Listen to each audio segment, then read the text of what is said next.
A poor boy walks into a billionaire's funeral carrying a baby in his arms. He speaks just one sentence. That single sentence shocks the entire family and exposes a dark secret no one ever knew. The grand hall was draped in black silk. Candles flickered along the walls, their flames trembling as if afraid. The air was heavy with incense, bitter and thick, pressing against every breath. A sea of mourners dressed in somber robes whispered, their voices low, their eyes fixed on the polished coffin at the center. The coffin belonged to the richest man in the city.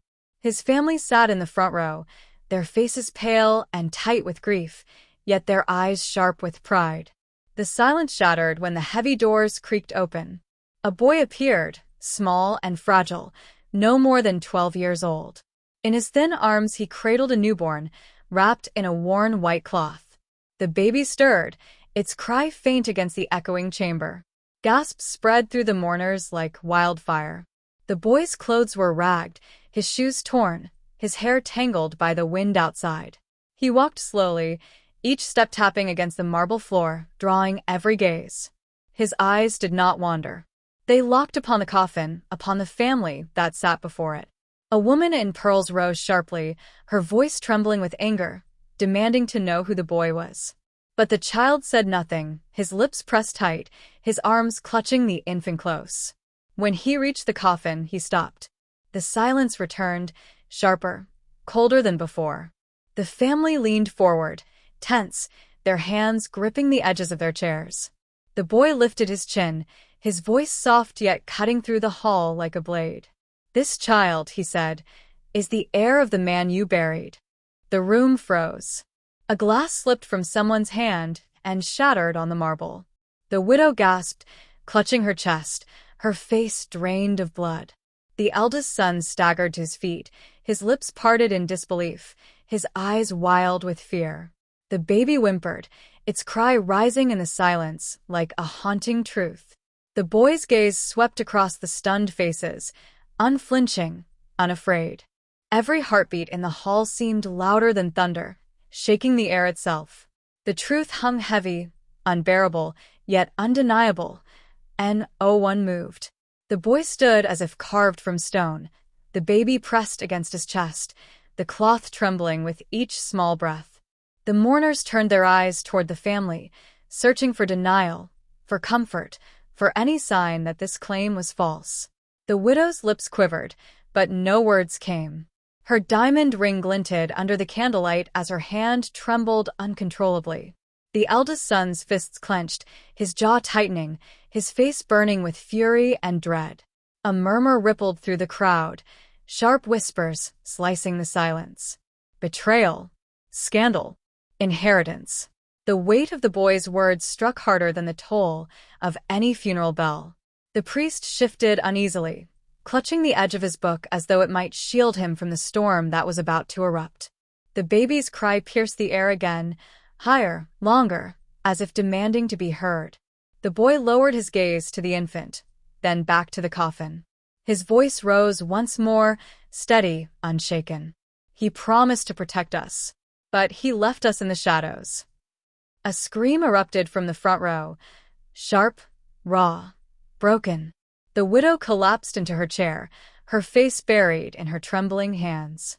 The eldest son lunged forward, pointing at the boy with rage that masked his terror. "Lies," he roared, but his voice cracked under the weight of his own fear. The boy did not flinch. The baby's small hand slipped free from the cloth, fingers stretching toward the coffin as if it knew its father was inside. The hall seemed to close in, walls pressing tighter, the air suffocating with tension. Every eye locked on the family.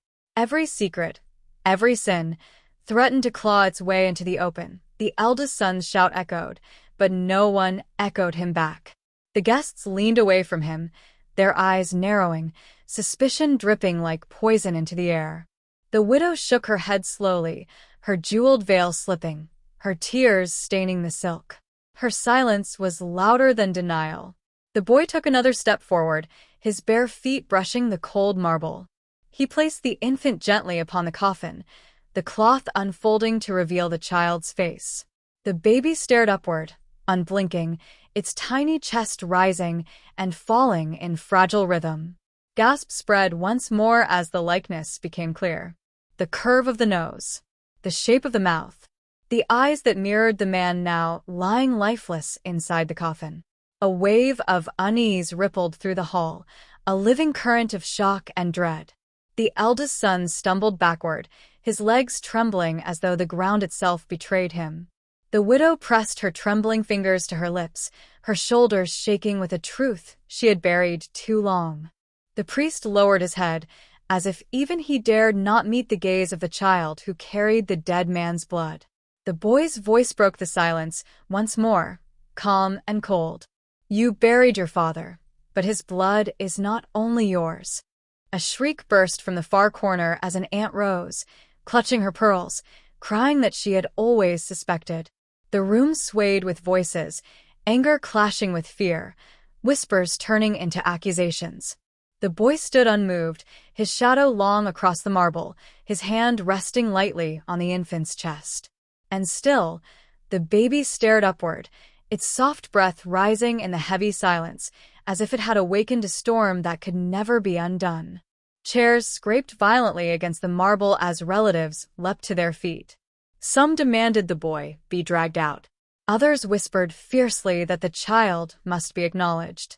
The hall filled with chaos, voices crashing together like waves against stone. The widow's sobs grew louder, her shoulders shaking under the weight of the secret that refused to stay buried. Her veil slipped completely, revealing a face aged not only by grief, but by guilt. The eldest son slammed his fist against the coffin, his eyes burning red with desperation. He is nothing, he cried, his voice shattering into rage. But his protest only deepened the silence that followed. All eyes turned back to the infant, who cooed softly, as if mocking the denial. The resemblance could no longer be hidden. The boy lifted his chin once more, his voice cutting through the storm. This child is his blood, his flesh, his truth. The words echoed, sinking into every corner of the hall. The mourners exchanged glances, their faces pale, their trust in the family unraveling thread by thread. The widow collapsed forward, her forehead striking the coffin, her hands clawing at the wood. Her cry was not of grief, but of surrender. The eldest son staggered back, his breath ragged, his power slipping from him like sand through desperate fingers. And still the boy stood firm, his eyes locked on the family, daring them to deny what the world had now seen. The air in the hall grew heavy, pressing down on every chest. The chandeliers above flickered, shadows dancing wildly across the black silk drapes. The priest whispered a prayer under his breath, though his voice shook with fear. The boy placed his hand on the coffin, his touch light, almost tender. This child, he said again, slower this time, will claim what is his. Gasps tore through the crowd. The eldest son's face twisted with fury, veins rising in his neck, his hands trembling as if he would strike. But he stopped, frozen by the stares of those around him. No one came to his defense. The widow raised her head, her eyes bloodshot, her mouth open as if she wished to speak, yet no words came. The boy's gaze pierced her, demanding truth she could no longer contain. Her lips trembled. Her chest heaved. Finally, a broken whisper escaped. He is his son. The words dropped like stones into still water, rippling through every soul in the room. Some mourners gasped, others cursed under their breath, and a few bowed their heads in silent acknowledgement. The eldest son staggered as though struck, his knees nearly buckling beneath him. The boy clutched the infant closer, his small frame unyielding, his eyes burning with a fire far older than his years.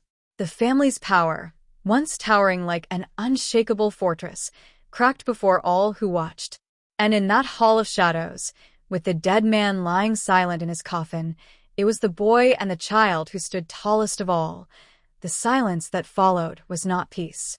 It was a silence sharpened by fear, heavy with the taste of betrayal. Every guest stared, not at the coffin anymore, but at the boy who had shattered the family's mask. The infant whimpered softly, its cry swallowed by the vast chamber, yet each sound seemed to carve deeper into the family's pride. The eldest son clutched the coffin, his nails scraping against the polished wood. His breath came hard, ragged, like a beast cornered with no escape. "This changes nothing," he spat, though his voice shook, betraying him.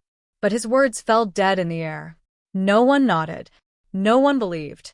The widow's face twisted with despair, her jeweled crown slipping from her hair as she covered her ears, as though the truth itself was too loud. The boy straightened his shoulders, his thin frame casting a long shadow beneath the flickering candlelight. His eyes swept across the hall, meeting the gaze of every mourner, one by one. "You all served him," he said, his voice calm, cold, steady. "You know what he was. You know he would not abandon his own blood." A murmur rose, stronger now, voices overlapping in restless waves. The family's servants shifted uneasily, some lowering their eyes, others daring to stare at the eldest son with open defiance. The boy's grip tightened on the infant, as though anchoring himself in the storm he had unleashed.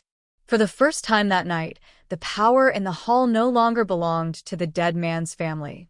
It belonged to the secret they had tried to bury, now alive, breathing, and undeniable before all. The widow's sobs echoed, raw and hollow, filling the chamber like a hymn of guilt. Her jewels glittered faintly in the candlelight, no longer symbols of power, but of shame. The eldest son staggered back, his eyes darting wildly, searching for an ally among the mourners. But every face turned away. Every loyal friend had become a silent judge. The boy's voice rang again, cutting through the stillness like a blade.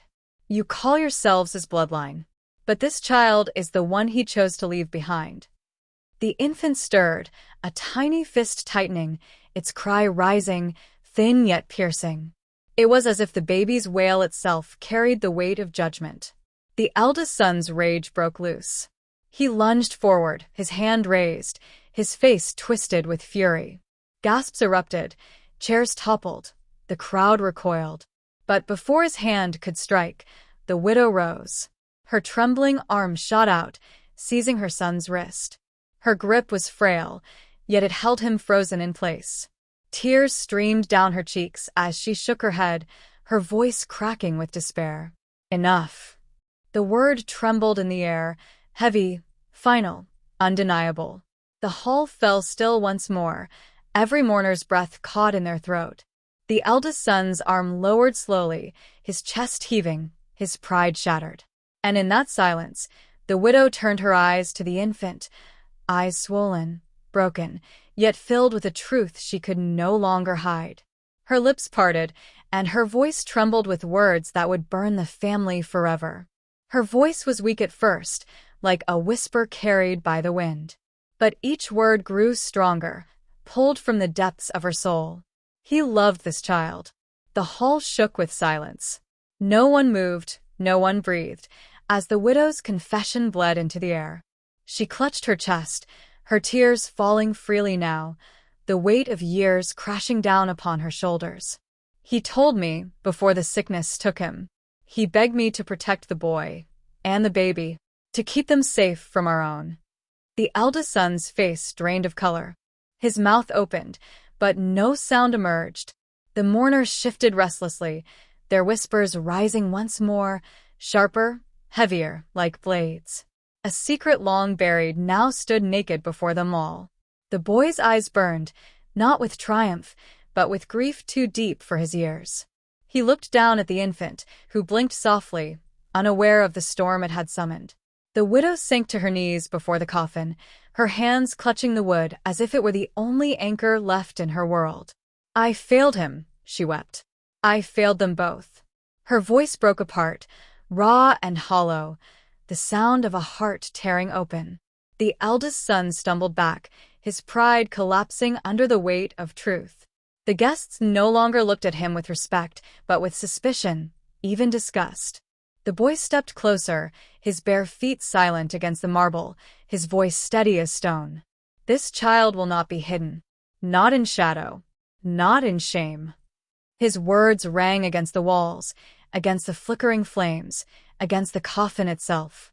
The truth had been spoken, and no power in the hall could bury it again. The air grew colder, as though the very walls had drawn in the weight of the words.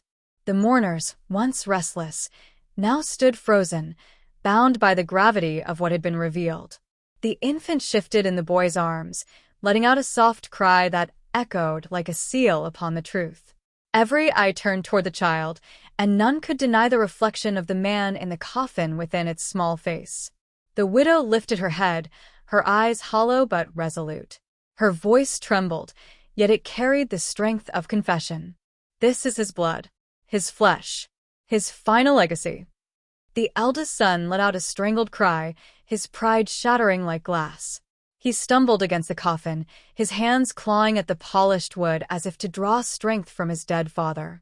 But no strength came. Only silence. The boy's gaze cut through him, unwavering, merciless.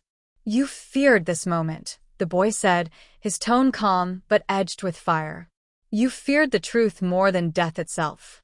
A murmur rose among the mourners, louder now, bold, no longer whispers, but voices heavy with judgment. The eldest son turned, searching desperately for defense, but found only eyes that condemned him. Even the servants, once bowed low, stood tall, their faces hard, their loyalty broken. The boy stepped forward, holding the infant high beneath the trembling chandeliers. "This child is the rightful blood, and you will all remember it." The hall seemed to tremble, the candles flaring as if the dead man himself had stirred. And in that moment, the dynasty of the wealthy family cracked before all who bore witness, the shadow of betrayal searing itself into history. The boy lowered the infant slowly, cradling him close once more, as the last echo of his words dissolved into the silence. The widow bowed her head, her tears soaking the black silk that trailed from her gown. Her shoulders shook, yet her voice rose again, frail but unyielding. "He belongs to this house. No one will deny him again." The eldest son's knees gave way, and he collapsed against the marble floor. His breath came in ragged gasps, his face pale as ash, his eyes wide with terror. The mourners drew back, some clutching their beads, others whispering prayers, as if the very air in the hall had turned holy and damning all at once. The boy's shadow stretched long across the coffin, his presence commanding where his small body should have seemed frail. The infant's tiny fingers curled around the boy's ragged shirt, holding fast, as though claiming him as much as he claimed the truth. The priest stepped forward at last, his hands trembling over the sacred book he held. His voice quavered as he looked between the boy, the widow, and the child. "Then it is witnessed. Before God, before this family, before all who gather. The blood cannot be denied." The hall erupted, not with cheers, not with outrage, but with gasps that cracked the silence open once more. The boy closed his eyes, his chest rising and falling with a breath that seemed far older than him. When he opened them again, his gaze was clear, steady, and merciless. "The coffin holds his body," he said, his voice low but carrying to every corner of the hall. "But this child holds his name." The words struck like a bell, deep and unrelenting, vibrating through every corner of the hall. Mourners shifted uneasily, their faces pale, their eyes fixed on the boy who now carried the weight of a legacy. The widow pressed her trembling palms against the coffin, as if begging forgiveness from the man who lay within. Her sobs had quieted, replaced by a hollow stillness, a surrender to the truth she had long concealed.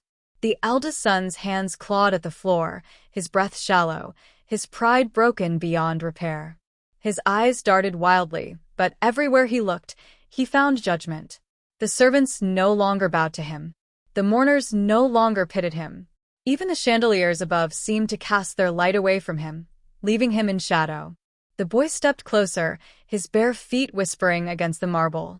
His eyes, sharp as fire, locked on the fallen heir. "You will remember this night," the boy said. "You will remember who he chose to leave behind and who he chose to leave with nothing." The eldest son let out a strangled cry, half fury, half despair, his body trembling as though he might shatter. The infant whimpered softly, then fell silent again, its small chest rising with calm breaths, as if untouched by the storm it had ignited. The priest lowered his gaze, his voice solemn, heavy with finality. The house is divided. The truth cannot be buried. And with those words, the hall itself seemed to close in, heavy with judgment, binding every soul to the secret that had risen from shadow into light. The crowd shifted, the sound of fabric rustling like waves against stone. Some averted their eyes, unable to bear the sight of the family's fall. Others leaned forward, hungry for every fragment of scandal, their whispers sharp as knives. The widow remained bowed, her hands trembling upon the coffin, her tears falling soundless onto the polished wood. The eldest son stayed on his knees, his breath ragged, his face damp with sweat and fear. His power, once untouchable, now hung by a single thread, fraying, breaking, ready to fall. The boy stood firm, the infant warm against his chest, their shadows stretching long beneath the flickering light. He looked not at the mourners, nor the widow, but directly at the coffin. His lips parted, his voice soft but steady, carrying like a whisper carried on the wind. You left them riches. You left them houses. You left them gold. But to us, you left nothing but silence. The infant stirred, a faint cry breaking from its lips, a sound that seemed to answer him. The boy's eyes glistened, but no tear fell. His jaw tightened, his shoulders squared, as if the weight of the child and the truth made him taller. The mourners pressed closer, their curiosity pulling them inward, though fear kept their steps cautious. The widow finally lifted her head, her eyes swollen, her face pale as bone. Her lips trembled as she whispered, almost too faint to hear. It was not supposed to be like this. The boy turned to her, his voice sharper now, heavy with fire. It was always going to be like this. Because truth waits. Truth never dies. The widow flinched, her body shrinking beneath the weight of his words. The boy's voice, though young, carried the chill of judgment, echoing across the chamber where no one dared to interrupt. The eldest son lifted his head slowly, his eyes burning red, his pride clinging desperately to the fragments of power slipping from his grasp. "This is my house," he growled, his voice ragged, shaking. But the words sounded hollow, like an oath spoken to emptiness. The boy shifted the infant in his arms, pressing his cheek against the child's soft hair. His gaze locked on the broken air, and his reply cut clean through the silence. "This house belongs to blood, not to liars." Gasps broke from the mourners, their whispers twisting into waves of unrest. The servants exchanged glances, some nodding ever so slightly, their loyalty already shifting. The eldest son stumbled to his feet, his hands shaking, his jaw clenched, so tight it seemed it might break. He pointed a trembling finger at the boy, his voice rising in madness. "You will ruin us. You will destroy everything we built." The boy did not step back. He only tightened his hold on the infant, his eyes like fire against stone. "You destroyed yourselves the moment you buried the truth." The chandeliers flickered violently, shadows crawling across the walls like restless spirits awakened. The hall itself seemed to lean into the boy's words, every breath, every heartbeat bound to the storm he had unleashed. The hall fell silent, as if the very walls had absorbed the boy's final words. No one dared to speak. The widow lowered her gaze, her face pale yet strangely calm, as though confession had freed her from a prison of her own making. The eldest son stood trembling, his chest heaving, but his eyes betrayed a man already defeated. The mourners, once restless with whispers, now bowed their heads, their judgment complete, their verdict unspoken yet undeniable. The boy looked down at the infant, whose small hand clutched his shirt with unyielding grip. A faint cry rose from the child, soft yet clear, carrying through the chamber like the voice of the man in the coffin. The boy exhaled, steady, unbroken, his eyes no longer burning with anger, but with a quiet resolve. He turned from the family, from the mourners, from the coffin itself, and began to walk toward the great doors. Each step echoed across the marble, slow, deliberate, final. The heavy doors creaked open, spilling the cold night air into the hall, carrying away the scent of incense and grief. Light from the moon spilled across the boy and the infant, wrapping them in a pale glow as they crossed the threshold. No one stopped him. No one dared. Behind him, the hall remained in silence, shattered, exposed, its proud family left in ruins of their own secrets. Ahead of him stretched the night, wide and endless, waiting for the truth he carried in his arms. And as the doors closed with a deep, resonant thud, the house of wealth and shadow was left to collapse beneath the weight of its own silence, while the boy and the child stepped into a future the family could no longer control.